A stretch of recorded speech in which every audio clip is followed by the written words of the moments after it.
Sa episode ng Eat Bulaga last Saturday, ang celebrity guest nila ay ang original heartthrob na si Aga Mulak. Ito ay naglaro sa segment na Pera Free. At sobrang saya ng episode na yon dahil yung Eat Bulaga girls ang sumalang bilang dancing queen at napakakwela ng mga Eat Bulaga girls dahilan para maging masaya ang portion with Aga Mulak. Sobrang galing ni Maine Mendoza, legit comedian na babae sa henerasyon ngayon na no need ng tulong ng ibang kasama para maging katawa-tawa. Miles at Riza ay di rin matatawaran ang pagpapatawa dahil nag-shine sila noong araw na yon dahilan para matuwa ang original heartthrob na si Mr. Aga Mulak. Sa generation ngayon, lalo na sa mga hosting ng non-time show, walang sinumang female host ang papantay kay Maine Mendoza.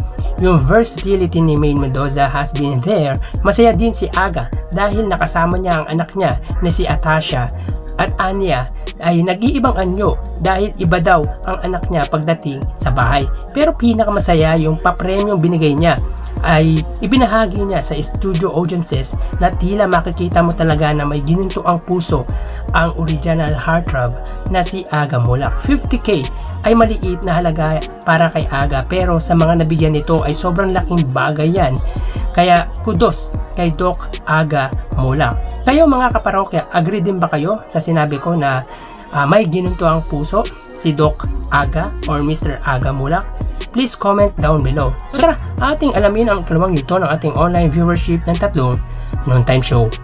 Para sa tahanang pinakamasaya, Undertape Incorporated Facebook page na may 332k followers at Eat Bulaga Under TVJ Facebook page na may 2 million followers at sa Showtime na may 17 million followers.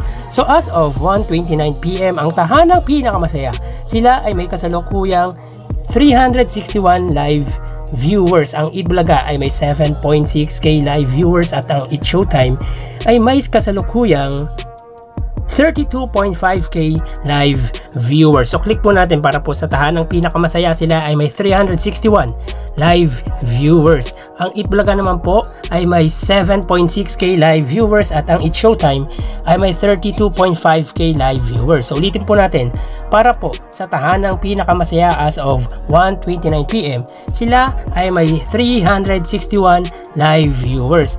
Ang Eat Bulaga naman po ay may 7.6k live viewers at ang Eat Showtime ay may kasalukuyang 32.4k live viewers. So makikita po natin pagdating sa Facebook Live, ang nanguna ay ang Eat Showtime, pumalawa ang Eat Bulaga at pumangatlo ang tahanang pinaka masaya.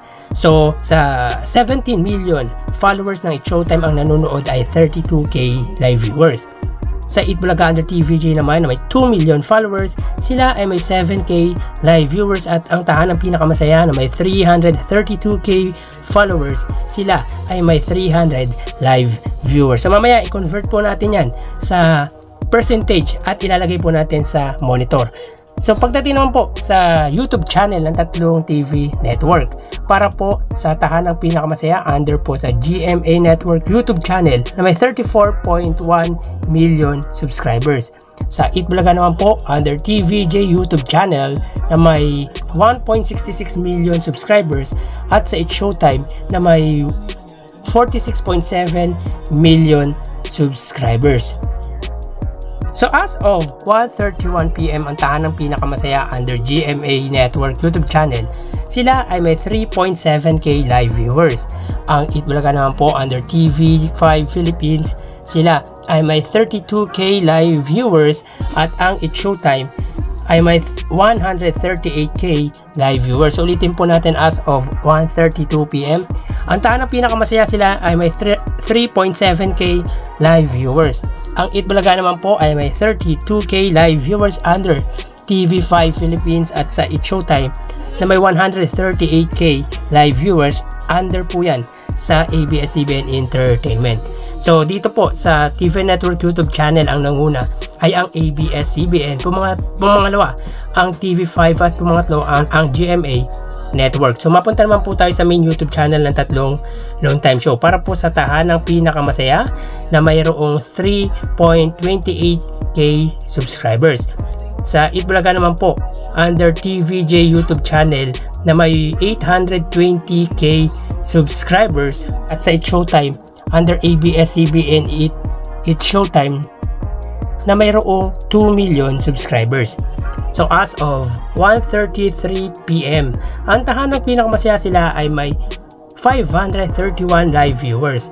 Ang Itbulaga naman po ay may kasalukuyang 60k live viewers at ang It's Showtime sila ay may 88k live viewers. So ulitin po natin, as of 1:33 PM, ang tahanang pinakamasaya sila ay may 531 live viewers.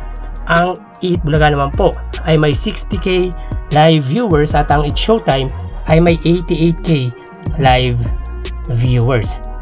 So bali dito sa main YouTube channel ng Tatlong Noontime Show, para po sa tahanang pinakamasaya na may 3.28k subscribers, sila ay may 531 live viewers. Ang Itbulaga naman po na may 820k subscribers, sila ay may 60k live viewers. At ang It's Showtime may 2 million subscribers, sila ay may 88k live viewers. So ang total na nakuha ng GMA at ng tahanang pinakamasaya ay 4.2k live viewers.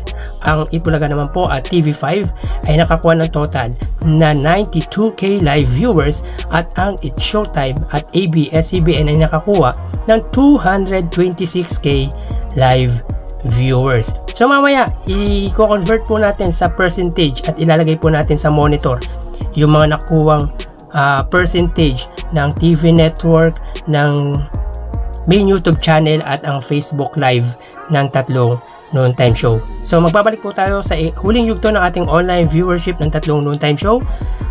Magpapaalam po muna ako pansamantala. Thank you and God bless.